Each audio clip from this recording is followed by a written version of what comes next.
سڑک کنارے ملنے والی کچھ چیزیں عام نہیں ہوتیں، ان میں چھپی ہوتی ہے روایت، ذائقہ اور محبت۔ آج میں آپ کو دکھا رہا ہوں مظفر گڑھ کی ایک خاص میٹھی سوغات جسے ٹانگڑی کہتے ہیں۔ یہ آصف بھائی ہیں جو اس ٹانگڑی کو بنا رہے ہیں۔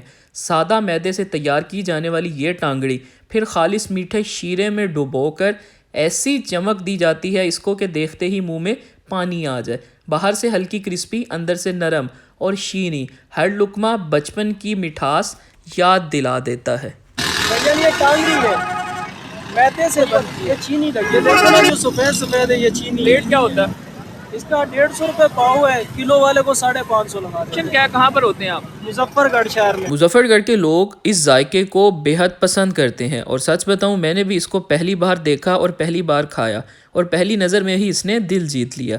یہ صرف ایک سنیک نہیں بلکہ سڑک کنارے چھپی ہوئی ایک میٹھی روایت ہے جو ہر عمر کے لوگوں کو خوش کر دیتی ہے۔ کیا آپ نے بھی کبھی ٹانگڑی کھائی ہے؟ اگر نہیں تو اگلی بار مظفر گڑھ جھنگ موڑ پر آئیں اور آصف بھائی کی یہ خاص ٹانگڑی ضرور آزمائیں۔ اس کا ذائقہ ایسا جو یاد رہ جائے۔